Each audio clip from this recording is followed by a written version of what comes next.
जय हिंद दोस्तों, स्वागत है आप सभी का मेरे भाई आपके अपने परिवार में। कैसे हैं आप लोग, बताइए। बढ़िया है भाई, सभी लोग। Good morning, good morning, good morning, good morning.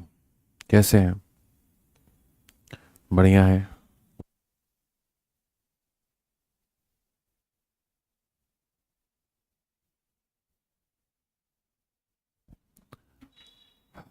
चलिए मेरे भाई, यहाँ पे सभी लोग लाइव हैं। बहुत बढ़िया, बहुत बढ़िया। ठीक है। एक भाई कहता है, नमस्ते सर, ये मेरी पहली लाइव क्लास है, आपकी गाइडेंस अच्छे से सीखना चाहता हूँ। थोड़ी डेडिकेशन दिखाते हुए सर, मैं पहली बार आपकी क्लास ज्वाइन कर रहा हूँ। उम्मीद है कि आपकी पढ़ाई से मुझे कोई फ़ायदा मिलेगा। इंटरेस्ट और रिस्पेक्ट दिखाते हुए सर, आपकी टीचिंग स्टाइल के बारे में काफ़ी कुछ सुना था। चलो बहुत बढ़िया भाई।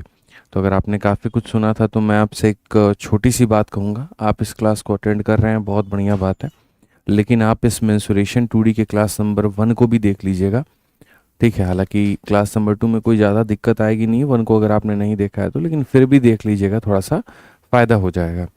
ठीक है, चलिए। जोहार झारखंड, बिल्कुल जोहार झारखंड भाई।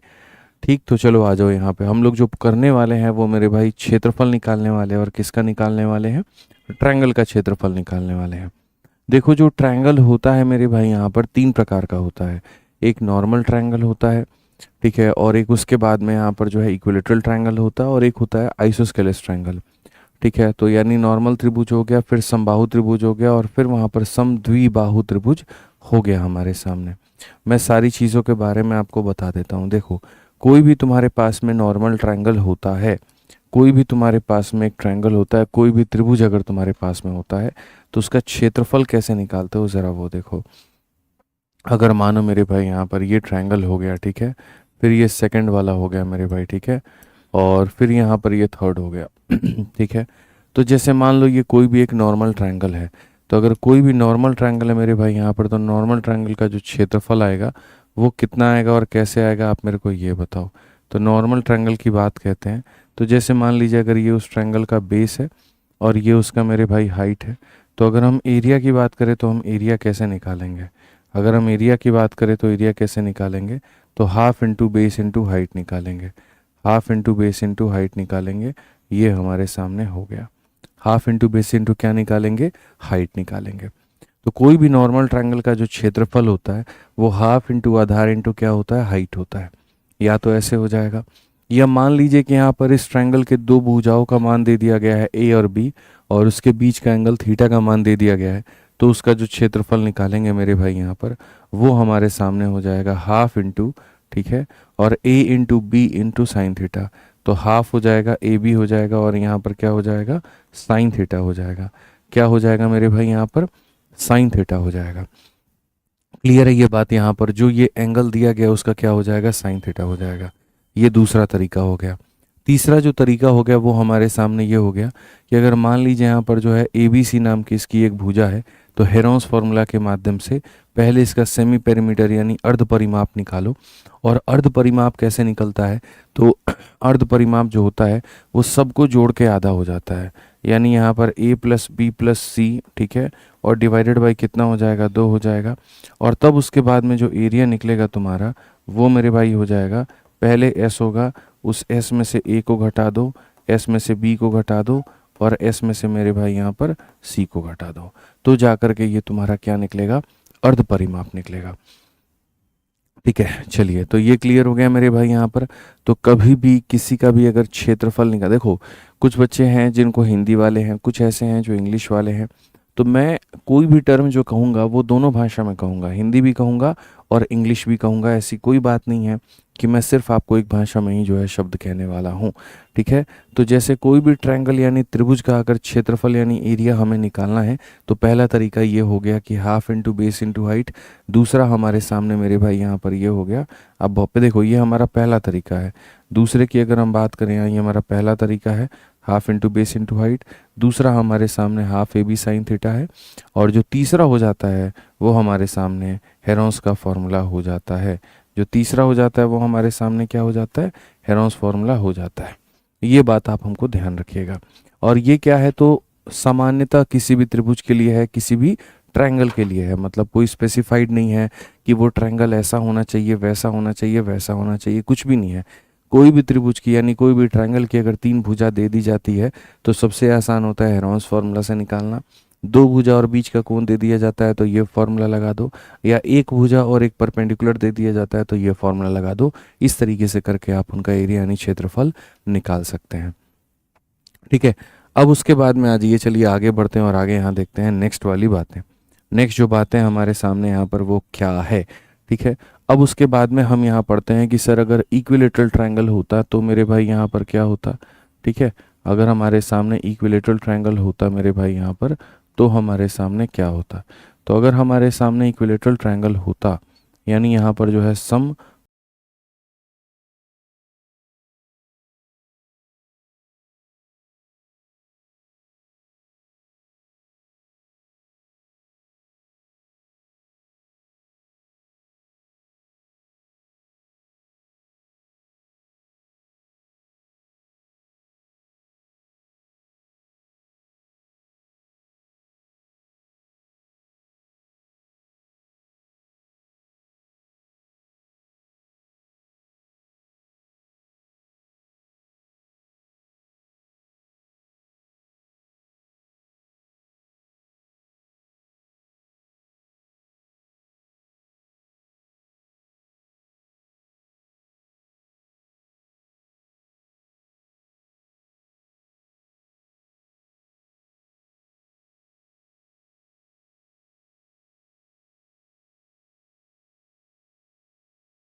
अब इन्हीं फॉर्मूलों के आधार पे तुम लोगों को आज काफ़ी सारा क्वेश्चन हम करवाएंगे और उसका आंसर दोगे। क्वेश्चन जो है मतलब नॉर्मल ही रहेगा। ठीक है, कोई ऐसा नहीं है कि बहुत टफ लेवल का क्वेश्चन सभी करेंगे। पहली दूसरी क्लास में भी नॉर्मल लेवल के क्वेश्चंस रखेंगे ताकि तुम्हारी जो पकड़ है वो मजबूत होती चली जाए। ठीक है, चलो आ जाओ जल्दी से। यहाँ पर डीपी कांस्टेबल का ये क्वेश्चन है, क्या कहा गया पढ़ो। What is the area of a triangle having the side length 24, 17 और मेरे भाई 9। एक त्रिभुज है जिसका ये तीन भुजा है, और अगर ये तीन भुजा है तो मेरे भाई इसका क्षेत्रफल बताओ। तो क्या इसके तीनों भुजा बराबर हैं? तो नहीं। तो अगर तीनों भुजा बराबर नहीं है तो हम इसे इक्विलेटरल यानी समबाहु नहीं कह सकते हैं। क्या इसके दो भुजा बराबर है? तो नहीं, यानी हम इसे आइसोस्केलेस यानी समद्विबाहु भी नहीं कह सकते हैं। ठीक है, अब बात आ जाती है मेरे भाई यहाँ पर तीनों भुजाओं की। तीनों भुजाएं अलग अलग हैं, तो तीनों भुजाएं अगर अलग अलग हैं तो वहाँ पर हम जो अप्लाई कर सकते हैं वो मेरे भाई हेरोंस का फॉर्मूला अप्लाई कर सकते हैं। हेरोंस फॉर्मूला के माध्यम से हम इसे बना सकते हैं। हेरोंस फॉर्मूला में कहा जाता है पहले इसका अर्ध परिमाप यानी सेमी पेरीमीटर निकालो। उसको निकालने के लिए तुम्हें सबको जोड़ के आधा करना पड़ेगा। 24 हो गया, 17 हो गया और 9 हो गया मेरे भाई। सबको जोड़ के क्या करो? आधा। 17 और 9 26, 26 और 24 कितना हो जाता है? 50। 50 का आधा कितना हो जाएगा? 25 हो जाएगा। ये हमारा सेमी पेरीमीटर है। अब उसके बाद में बात करते हैं एरिया को लेकर के कि एरिया हमारा क्या होगा। तो एरिया हम ऐसे निकालेंगे जैसे मानो यहाँ पर ये हमारा 25 हो गया। ठीक है, उसके बाद उस 25 में से 24 को घटा देंगे, 1 आ जाएगा। 25 में से 17 को घटा देंगे, 8 आ जाएगा। 25 में से 9 को घटा देंगे तो 16 आ जाएगा। ठीक है, अब इसका रूट निकालते हैं मेरे भाई। यहाँ पर आप बताइए 25 का रूट कितना है? 5 है। 16 का रूट कितना है? 4 है। 8 का रूट जो होगा मेरे भाई 4 × 2 है, यानी 2 √2 हो जाएगा, ये सीधा सा है। तो 5 चौके 20 दूनी 40 √2 जो होगा बिल्कुल हमारा सही होगा, कोई दिक्कत की बात नहीं होगी। ऑप्शन नंबर ए जो है सही आंसर होगा। क्लियर है ये बात? यहाँ कोई दिक्कत की बात है, कोई परेशानी की बात है तो बता दो। ठीक, चलो आ जाओ नेक्स्ट क्वेश्चन नंबर 6 देखो। क्वेश्चन नंबर 6 मेरे भाई यहाँ पर क्या कहा है। अब क्वेश्चन नंबर 6 जो है मेरे भाई क्षेत्रफल निकालने को कहा है, लेकिन किसका कहा है? Delhi police head constable AWO TPO का मेरे भाई यहाँ पर ये पेपर का क्वेश्चन है। इसमें कहा गया कि बेस जो है इक्विलेटरल ट्रायंगल का 8 है, तो क्षेत्रफल कितना होगा। जाहिर सी बात है, यहाँ पर समबाहु त्रिभुज का नाम दिया गया है कि अगर कोई समबाहु त्रिभुज का आधार इतना है तो क्षेत्रफल कितना होगा। अब आप सबको पता है ये बात यहाँ पर कि समबाहु त्रिभुज का जो क्षेत्रफल होता है वो हमारा बराबर होता है, और किसके बराबर होता है? √3/4 इंटू A² के बराबर में। तो अगर हम देखेंगे तो हम कहेंगे √3/4, और A² की मान की बात करेंगे तो मेरे भाई यहाँ पर ये 8 इंटू कितना हो जाएगा? 8 हो जाएगा। 4 से काटेंगे इसको तो मेरे भाई यहाँ पर ये 16 √3 हो जाएगा, जो कि हमारा बिल्कुल सही होगा। ऑप्शन नंबर ए जो होगा करेक्ट आंसर होगा। ऑप्शन नंबर ए जो होगा वो क्या होगा? बिल्कुल सही उत्तर होगा, कहीं पर कोई दिक्कत की बात नहीं होगी। आ जाओ चलो नेक्स्ट क्वेश्चन 7 नंबर सवाल मेरे भाई यहाँ पर देखो। 7 नंबर सवाल यहाँ पर तुमसे क्या पूछा गया है, जल्दी से इसका उत्तर बताओ। 7 नंबर क्वेश्चन में कहा गया the unequal side of isosceles triangle is 16 और पेरीमीटर हमारा 50 है, तो एरिया हमारा कितना होगा। यानी एक हमारे पास में ऐसा त्रिभुज है जिसकी दो भुजाएं बराबर हैं। तो जिस त्रिभुज की दो भुजाएं बराबर होती हैं उसे यहाँ पर हिंदी में यहाँ पर समद्विबाहु कहते हैं, और इंग्लिश में आइसोस्केलेस कहते हैं। तो एक समद्विबाहु त्रिभुज की जो असमान भुजा है, यानी ये वाली मेरे भाई कितनी है? 16 है, और बाकी सभी को जोड़ने पर कितना आ जाएगा? तो 50 आ जाएगा। जैसे मान लो इसको ए मान लेते हैं और इसको ए मान लेते हैं, तो तीनों को जोड़ने पर 50 आ जाएगा। तो आप यहाँ पर क्या कहोगे? a + a 2a 2a + 16 बराबर 50। तो अगर आप देखोगे तो 2a + 16 बराबर कितना हो जाएगा? 50 हो जाएगा। तो 2a का मान हमारा कितना हो जाएगा? 50 में से 16 चला गया तो 34, तो a का मान कितना हो जाएगा? 17। a का मान कितना हो जाएगा? 17। तो हम यहाँ पर इस तरीके से a का मान हम निकाल सकते हैं। और अगर हमारे सामने a का मान निकल करके चला आता है तो आप बड़े आसानी से क्षेत्रफल निकाल पाओगे। और क्षेत्रफल कैसे निकाल पाओगे? तो मेरे भाई उसके अपने फॉर्मूले से। क्षेत्रफल कैसे निकाल पाओगे? तो अपने फॉर्मूले से। तो यहाँ पर इस बात को ध्यान रखना, तुम्हारे पास में जो ट्रायंगल है वो कैसा ट्रायंगल है? तो तुम्हारे पास में जो ट्रायंगल है मेरे भाई यहाँ पर सीधी सीधी सी बात है कि सर ये समबाहु त्रिभुज है, जहाँ पर ये ए है, जहाँ पर ये ए है, और ये हमारा कितना है? तो ये हमारा 16 है। सबको जोड़ने पे देखो यहाँ पर 2a में 16 को जोड़ने पर कितना आएगा बच्चों? 50 आ जाएगा। तो यहाँ पर कहीं ना कहीं 2a का मान कितना हो जाएगा? 34, और 2a का मान 34 तो a का मान कितना? 17। अब a का मान 17, तो बस वही बात है, क्षेत्रफल फटाफट निकालो। क्षेत्रफल निकालने का फॉर्मूला क्या बताए थे? b/4 और रूट अंडर मेरे भाई यहाँ पर 4a² - b²। जहाँ पर हम तुम्हें बता दें b जो था वो मेरे भाई नॉन इक्वल साइड था, और a जो था वो इक्वल साइड था। b जो था वो नॉन इक्वल साइड था, और a जो था वो इक्वल साइड था। ठीक है, तो आप समझिए b जो था वो नॉन इक्वल साइड था, यानी कितना था? 16 बटे मेरे भाई कितना हो जाएगा? 4 हो जाएगा। ठीक है, अब ये देखो 17 के स्क्वायर का 4 गुना मेरे भाई यहाँ पर, तो आप ऐसा कह सकते हो सर 4 × 17 का क्या हो जाएगा? स्क्वायर, माइनस ये कितना हो जाएगा? 16 का स्क्वायर। अगर मैं यहाँ पर देख पाऊँ तो मेरे भाई सीधी सी बात है, आप बोलोगे सर इसको सॉल्व कर दो, मैं इसको भी सॉल्व कर दूंगा। आप यहाँ पर 16 को 4 से भाग करो, 4 आ जाएगा। उसके बाद 2 × 17, 34 के स्क्वायर में से 16 के स्क्वायर को घटाना है, 34 - 16। तो मेरे भाई 34 - 16 एक बार 18 हो जाएगा, और 34 + 16 50 हो जाएगा। 900 का रूट 30 हो जाएगा, यानी इस पूरे को सॉल्व करने पे मेरे भाई 30 आ जाएगा, और 30 का 4 गुना 120 हो जाएगा। बात खत्म। कौन सा ऑप्शन है? ऑप्शन नंबर ए जो है करेक्ट आंसर है। ऑप्शन नंबर ए जो है मेरे भाई यहाँ पर क्या है? बिल्कुल सही उत्तर है, कहीं पर कोई दिक्कत की बात नहीं है। कितना अच्छा लग रहा है गुरुजी, क्लास देख करके मजा आ रहा है, बहुत बढ़िया, बहुत बढ़िया। ठीक है, तो ये समझ लिया ना आप लोग।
बेस को लेना और उसके हाइट को लेना मेरे भाई, और लिख देना हाफ इंटू उसका बेस इंटू उसका हाइट। ऐसा नहीं कर सकते हैं बेस इसका लेंगे और ये वाला हाइट लेंगे, नहीं, जो बेस ले रहे हो और उसके ऊपर में जो हाइट आ रहा है तो वही लेना। तो अपना बेस अपना हाइट आपको लेना है। ये बेस लोगे तो हाइट के तौर पे एडी लेना पड़ेगा, अगर एसी को बेस लोगे तो हाइट के तौर पे बीई को लेना पड़ेगा, अगर मान लो ए बी को बेस लोगे तो हाइट के तौर पे सी एफ को लेना होगा, तब जा कर के तुम्हारी बात बनेगी। तो सीधी सी बात है, half into base into height, यानी हाफ इंटू आधार इंटू ऊंचाई, तब जा कर के तुम क्या निकाल पाओगे, क्षेत्रफल निकाल पाओगे, और तब जा कर के तुम्हारी चीज़ें यहाँ पर हो पाएंगी। तो जल्दी से मुझे प्रश्न संख्या 8 का उत्तर बता दीजिए कि इसका उत्तर यहाँ पर क्या होगा, क्षेत्रफल यहाँ कितना होगा, फटाफट मुझे बता दीजिए। कहा गया यहाँ पर कि 8 मीटर आधार 16 मीटर ऊंचाई वाले त्रिभुज का क्षेत्रफल क्या होगा। यूपी कांस्टेबल में एक बार ये सवाल पूछा गया था, जल्दी से बताइए, फटाफट बताइए, जल्दी से क्षेत्रफल बताइए कितना होगा। चलिए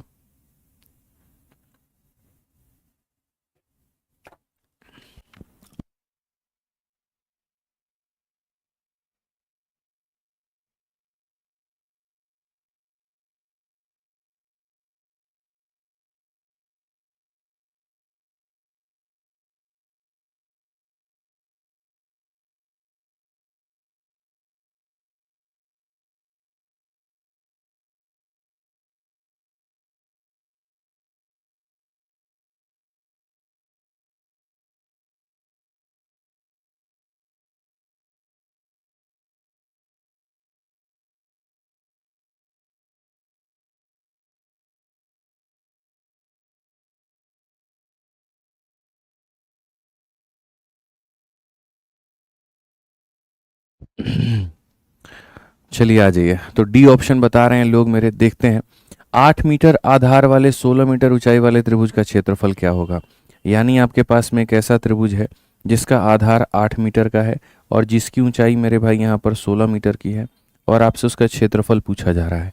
तो जाहिर सी बात है जो एरिया यानी क्षेत्रफल होगा वो हमारे सामने होगा हाफ इंटू, फिर उसके बाद में क्या हो जाएगा मेरे भाई यहाँ पर बेस हो जाएगा, और फिर उसके बाद में यहाँ पर क्या हो जाएगा, 16 हो जाएगा। अगर हम इसको काट दे तो मेरे भाई एरिया हमारा 64 होगा, और एकदम यहाँ पर option number D for Devsena या देवर जी जो है बिल्कुल सही उत्तर होगा, कहीं कोई दिक्कत की बात नहीं होगी। पोल काहे नहीं दे रहे हैं आप बच्चों को, शीट नहीं लेके आए हैं तो काहे नहीं लाए हैं शीट आप। अच्छा चलिए, तो आज की क्लास में पोल आप लोगों को नहीं मिल पाएगा, कल की क्लास से आपको पोल मिलना शुरू हो जाएगा, ठीक है। आ जाइए, चलिए आगे बढ़ते हैं और आगे प्रश्न संख्या 9 को देखते हैं मेरे भाई। यहाँ पर क्या कहा गया है ज़रा पढ़िए। कहा गया base of a triangle is L centimetre, height जो है वो हमारा इतना है, sum of the base and height हमारा इतना है, तो मेरे भाई यहाँ पर एरिया कितना होगा। गजब की बात इन्होंने कही, फोटो फाटो कुछ भी बनाने की जरूरत है नहीं। देखो जो आधार है वो तुम्हारे सामने इतना है, जो ऊंचाई है वो तुम्हारे सामने इतना है, तो हमारे सामने आधार भी दिया है, हमारे सामने ऊंचाई भी दी है, और कहा गया मेरे भाई यहाँ पर आधार और ऊंचाई का जो योग है, आधार और ऊंचाई का मेरे भाई यहाँ पर जो योग है, आधार और ऊंचाई का जो योग है वो 37 है। आधार और ऊंचाई का जो योग है वो कितना है मेरे भाई यहाँ पर 37 है। कैसे बनाओगे बताओ। तो अगर हम यहाँ देखें तो हम यहाँ पर कहेंगे सर ये हमारा बेस है और ये हमारी हाइट है, बेस और हाइट को अगर हम जोड़ते हैं तो ये हमारे सामने 37 आता है। एल में 4 एल को जोड़ेंगे 5 एल हो जाएगा, जिसकी वैल्यू 30 हो जाएगी। एल का मान कितना हो जाएगा, 6 हो जाएगा। एल का मान कितना हो जाएगा, 6। अगर एल का मान 6 हो जाएगा तो क्षेत्रफल कैसे निकालोगे बबुआ, जल्दी से बताओ। तो बोलोगे गुरुजी देखो यही वाला ट्रायंगल है ना आपका, तो हम बोलेंगे जी हाँ। उसमें कहोगे बेस आपका कितना है, तो 6 है, और हाइट आपकी कितनी है, 6 चौके 24 और 7 मेरे भाई कितना हो जाएगा, 31 हो जाएगा। ठीक है, 6 रखो ना, 6 चौके 24 और 7 हमारा कितना, 31। अब आ जाओ, चलो एरिया निकाल लो। अब एरिया जब निकालोगे तो एरिया क्या हो जाएगा, हाफ इंटू उसके बाद बेस इंटू हाइट, तो हाफ इंटू 6 इंटू मेरे भाई 31 हो जाएगा। आप सीधा सीधा काट करके निकालिए, आंसर आपका 93 आएगा। 93 का मतलब option number D for Devsena. 93 का मतलब ऑप्शन नंबर डी फॉर क्या हो जाएगा, देवसेना हो जाएगा। ठीक है, एकदम बढ़िया तरीके से छोटी छोटी चीज़ों के ऊपर में बढ़ते चलेंगे और फिर उसके बाद में बाकी सारे सवाल हम लोग कर लेंगे। आ जाओ, चलो नेक्स्ट क्वेश्चन तुम लोग जल्दी से बताओ। दिल्ली पुलिस कांस्टेबल का सवाल है और प्रश्न संख्या 10 में क्या कहा गया है, कहा गया है area of the first triangle is 420 और बेस हमारा उसका इतना होगा। एरिया ऑफ सेकेंड ट्रायंगल हमारा इतना और बेस उसका इतना होगा। What will be the ratio of the height of first to that of second. कितना बढ़िया इन्होंने सवाल पूछा कि इनके हाइट का रेशियो हमारे सामने क्या होने वाला है। कोई दिक्कत की बात नहीं है। हमें पता है कि हमारे पास में दो त्रिभुज है। ये पहला वाला त्रिभुज है मेरे भाई यहाँ पर, और ये दूसरा वाला त्रिभुज है। ठीक है, पहले त्रिभुज का क्षेत्रफल 420 है मेरे भाई यहाँ पर। ठीक है, और इसका जो आधार होगा वो हमारे सामने 60 होगा। दूसरे त्रिभुज का जो क्षेत्रफल है वो हमारे सामने 1500 है, और इसका जो है आधार 7.5 सेंटीमीटर का है मेरे भाई। तो क्वेश्चन में कहा गया पहले त्रिभुज की जो है यहाँ पर क्वेश्चन में कहा गया दूसरे त्रिभुज से पहले त्रिभुज की ऊंचाई का अनुपात दूसरे से लेकर के पहले तक। What will be the ratio of height of first to that of second. ठीक है, यहाँ पर दूसरे त्रिभुज से पहले का अनुपात मेरे भाई, हिंदी में थोड़ा सा गड़बड़ है, इंग्लिश इसकी सही है। Ratio of the height of first to that of second होना चाहिए।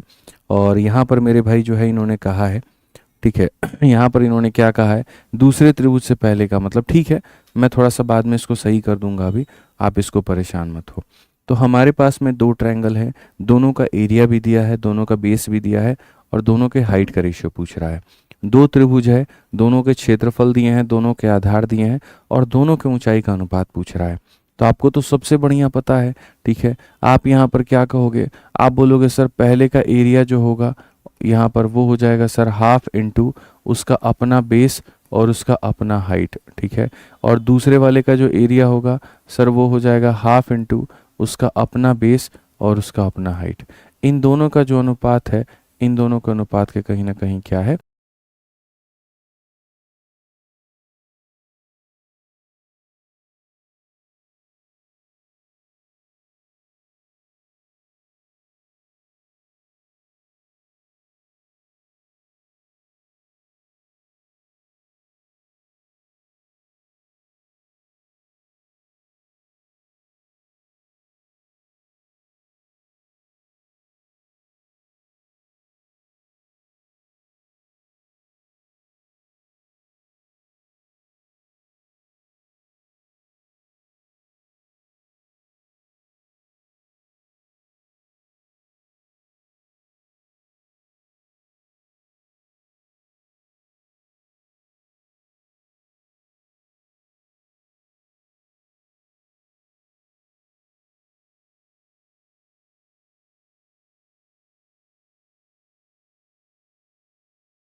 H2 का मेरे भाई रेशियो होगा 7/200 यानी H1/H2 का रेशियो होगा।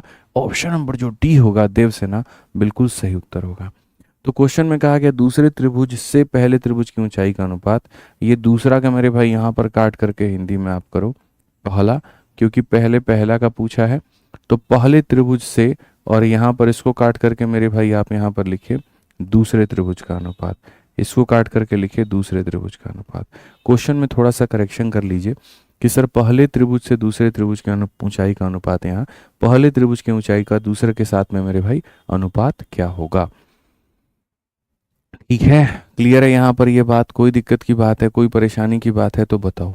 तो हमने बहुत तरीके से यहाँ पर समझा कि सर क्या दिया हुआ था एरिया, फिर क्या दिया हुआ था कहीं ना कहीं, तो इनका जो है वो बेस दिया गया था, और निकालना क्या था, तो हाइट का रेशियो। चलो आ जाओ 11 नंबर क्वेश्चन देखो, जो कि आइसोस्केलेस यानी समद्विबाहु त्रिभुज के ऊपर में, और क्या कहा है पढ़ो। कहा गया एक समद्विबाहु त्रिभुज एबीसी जिसकी ऊंचाई हमारी इतनी है और ये दो भुजा बराबर, इसका क्षेत्रफल 36 है, तो परिमाप क्या होगा। वेरी ब्यूटीफुल क्वेश्चन मेरे भाई यहाँ पर। ठीक है, एन आइसोस्केलेस ट्रायंगल एबीसी, ये हमारे सामने एक आइसोस्केलेस ट्रायंगल होगा जिसका नाम होगा ए होगा, बी होगा और सी होगा मेरे भाई। ठीक है, जिसमें जो एल्टीट्यूड यहाँ पर आया हुआ है ना, उसका यहाँ पर कहीं ना कहीं वैल्यू कितना है, तो 9 है। साथ में ये दोनों भुजाएं इसकी मेरे भाई बराबर हैं, और एरिया हमारा 36 दे रखा है, तो पेरीमीटर कितना होगा। अब मैं मेरे भाई यहाँ पर बताता हूँ कि पेरीमीटर निकलेगा, तो निकलेगा कैसे। लोगों को है ना थोड़ी सी ये दिक्कत हो जाती है समझने की। बट अगर बुद्धि लगाओगे तो कोई दिक्कत की बात नहीं है। छोटी छोटी जो ये लोग बारीकी देते हैं, इन्हीं बारीकियों को पकड़ करके चलो तो तुम्हें बहुत फ़ायदा हो जाएगा। तो अगर हम देखें तो हमारे सामने जो एरिया है वो 36 है। तो कोई भी ट्रायंगल होता है, दुनिया का कोई भी ट्रायंगल है, अगर हमें उसका एरिया निकालना है, दुनिया का कोई भी ट्रायंगल है, अगर हमें उसका एरिया निकालना है, तो हमें पता है कि जो ये 36 दे रखा है मेरे भाई यहाँ पर, ये एरिया है। और एरिया बराबर क्या होता है, तो हाफ इंटू, यहाँ पर इसको बोल देते हैं बेस और इसको बोल देते हैं हाइट। तो हाफ इंटू मेरे भाई बेस और इंटू क्या हो जाएगा, हाइट की जगह पे 9 हो जाएगा। हाफ बेस हाइट, 9 से काटेंगे मेरे भाई 4 बार में, तो ये हमारे सामने क्या हो जाएगा, बेस हो जाएगा। तो हमारे सामने जो बेस है वो कितना आ जाएगा, 8 आ जाएगा। जो हमारे सामने बेस है वो कितना आ जाएगा, तो 8 आ जाएगा। ठीक है। अब तुम्हें दूसरी बात हम बताते हैं। कोई भी मेरे भाई आइसोस्केलेस ट्रायंगल होता है, जीवन भर इस बात को याद रखना, जो बताने जा रहे हैं ये तुम्हारे लाइफ की सबसे इंपॉर्टेंट प्रॉपर्टी है और इसको तुम कभी नहीं भूल सकते।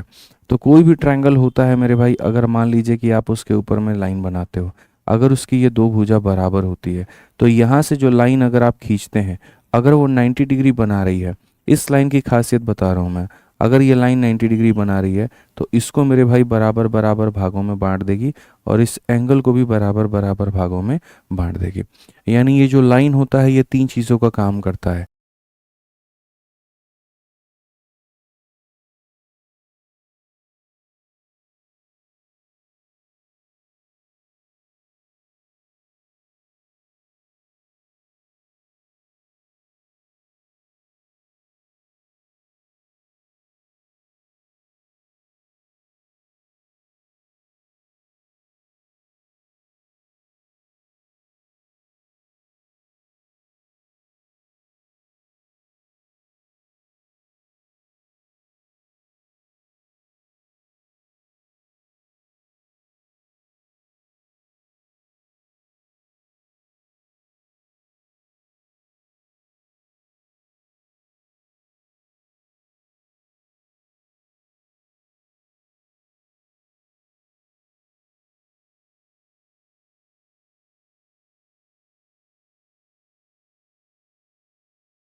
यहाँ पर इतना बेस हो गया, 9 है, 4 है, तो 4 के स्क्वायर में 9 के स्क्वायर को जोड़ दीजिए, यानी 36 में 81 को जोड़ दीजिए, 117। ये जो 117 है मेरे भाई, पता है आपको किसके बराबर में है, this is equal to 9 into, ये अगर हम सही तरीके से मेरे भाई देखें तो 9 इंटू 9 एकम 9 हो जाएगा, 9 इंटू 13 हो जाएगा, 13 9 117 है। तो मेरे भाई यहाँ पर 9 इंटू 13, 9 का रूट इतना हो जाएगा और यहाँ जो है 13 का रूट हमारा इतना होगा। ठीक है। कोई दिक्कत है अभी तक मेरे भाई? कहाँ 4 का अरे शिट, माफ़ करिएगा, सॉरी सॉरी सॉरी, 4 का जो स्क्वायर है मेरे भाई यहाँ पर, ये थोड़ा सा हमने गड़बड़ लिख दिया। 4 का जो स्क्वायर होगा वो हमारे सामने 16 होगा और ये हमारे सामने 81 होगा और ये जो रूट होगा ये हमारे सामने 97 होगा। ये जो रूट है हमारे सामने 91 होगा। अब क्वेश्चन में इन्होंने हमसे क्या पूछा है, क्वेश्चन में हमसे इन्होंने मेरे भाई पेरीमीटर पूछा है। पेरीमीटर का मतलब होता है परिमाप। तो पेरीमीटर का मतलब क्या होता है, परिमाप होता है। तो जब आप पेरीमीटर निकालोगे तो पेरीमीटर में ये वाली भुजा हमारी कितनी है, तो ये वाली भुजा हमारी 8 है। ठीक है। और यहाँ पर ये दोनों का सम, एक की वैल्यू रूट 97, तो रूट 97 रूट 97 कितनी बार रूट 97, तो 2 बार रूट 97। तो यहाँ पर 2 बार रूट 97, कौन सा ऑप्शन आ जाएगा, डी फॉर देवसेना। कौन सा ऑप्शन आ जाएगा मेरे भाई यहाँ पर, डी फॉर देवसेना। ये क्लियर है? पता नहीं मेरे दिमाग में यहाँ क्या चल रहा था, मैंने क्या सोच करके 4 के स्क्वायर को 36 लिख दिया। ठीक है, वो हो जाता है कभी कभी, दिमाग में काफ़ी सारी चीज़ें चल रही होती हैं तो हो जाता है इसमें। तो पहले तुम लोग को क्लियर हो गया ना, यहाँ पर इस बात को समझो। ठीक है, क्वेश्चन में एकदम मुझे लगता है कोई दिक्कत की बात ही नहीं होगी। ठीक है। यहाँ पे तो जैसे क्षेत्रफल तुम्हारा दिया गया था, तो half into base into height का मान 36 था, तो बेस का मान तुमने 8 निकाल दिया। आधार का मान जैसे 8 निकला तो तुम इसको बांट दो, बांटने के बाद में तब उसके बाद में तुम इसके मेरे भाई ए बी वाले हाइट को निकाल दो। ए बी वाला हाइट कैसे निकलेगा, तो इन दोनों के स्क्वायर का सम यानी इतना हो जाएगा। ठीक है, अब इस पे इससे ज़्यादा वक्त मत दो, इस क्वेश्चन के ऊपर में बहुत वक्त दे दिया तुमने। आ जाओ चलो 12 नंबर क्वेश्चन देखते हैं। 12 नंबर क्वेश्चन कितने लोग बना पाते हैं फटाफट मेरे भाई यहाँ पर जो है। ठीक है, ये वाला सवाल बना करके दिखा दो। दिल्ली पुलिस कांस्टेबल का मेरे भाई ये सवाल है, फटाफट बताओ। एरिया जो है मेरे भाई यहाँ पर, the area of isosceles triangle whose perimeter is 16। एक समद्विबाहु समकोण त्रिभुज का क्षेत्रफल क्या होगा जिसका परिमाप 16 होगा। दो तरह की बातें कही गई हैं। ट्रायंगल तुम्हारे पास में समकोण भी है और दूसरी समद्विबाहु भी है। यानी आसान भाषा में मैं अगर तुम्हें समझा दूं तो मेरे भाई तुम्हारा ट्रायंगल राइट एंगल ट्रायंगल भी है और उसके बाद में आइसोस्केलेस भी है। जानते हो ये किस तरह का ट्रायंगल होता है, ये मेरे भाई इस तरह का ट्रायंगल होता है। ये समझो, जैसे कोई ट्रायंगल मेरे भाई यहाँ पर हो, ये मेरे भाई 90 डिग्री का कोण भी बना रहा हो जिसके कारण इसको हम समकोण कह देंगे यानी राइट एंगल ट्रायंगल कह देंगे। और साथ में इसकी ये दोनों भुजाएं भी बराबर होती हैं। इसको अगर ए कहें, इसको अगर ए कहें, तो ये चीज़ हमारे सामने कितनी हो जाएगी, √2a हो जाएगी।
बी आ रहा है।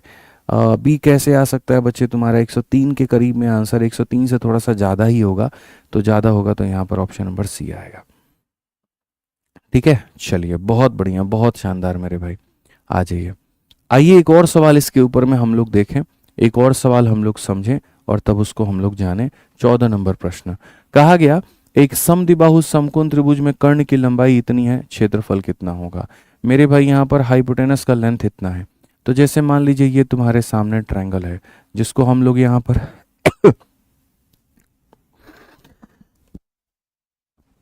सॉरी, ये हमारे सामने एक ऐसा त्रिभुज है जो समकोण भी है और समद्विबाहु भी है।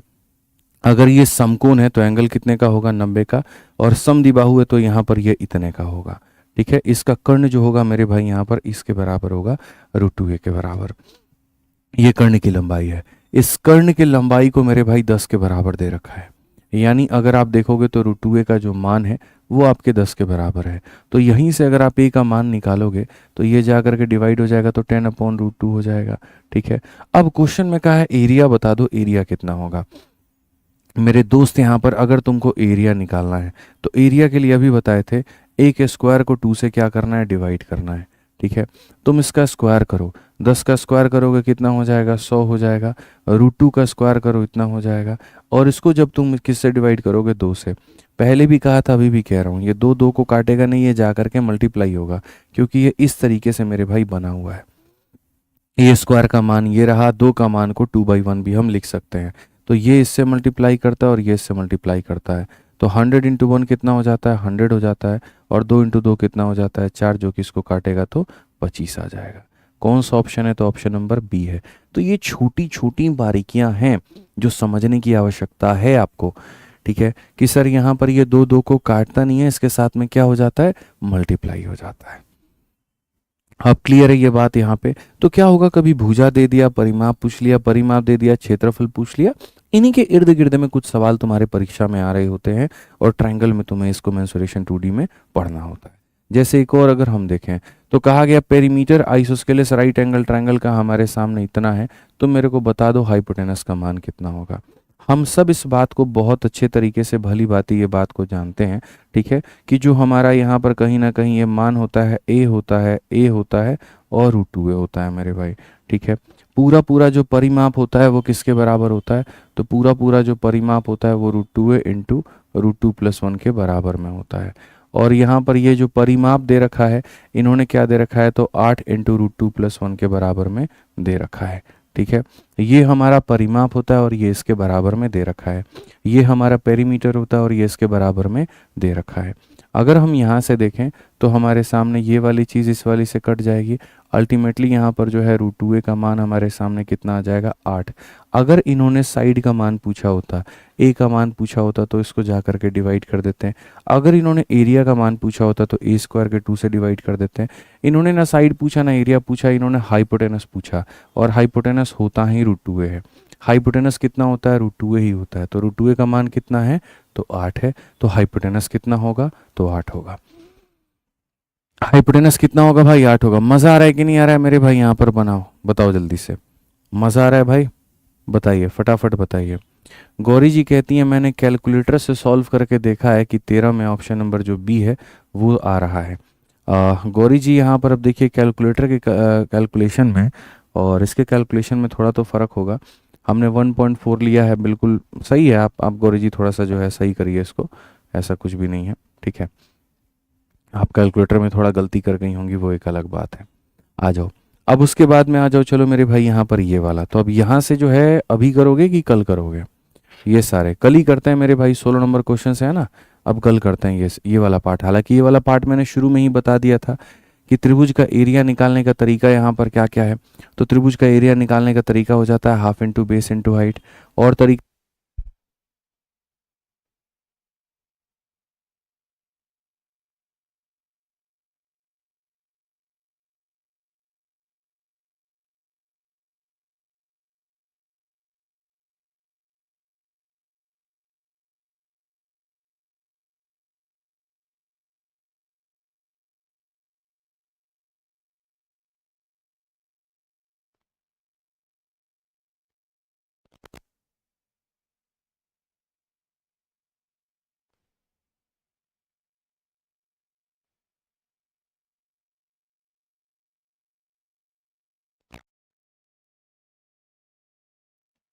तो जैसा मैं कह रहा था कि अगर मान लीजिए यहाँ पर 3 केस बनते हैं। पहला वाला केस ये बनता है जहाँ बेस और हाइट दिया गया होगा तो area half into base into height होगा।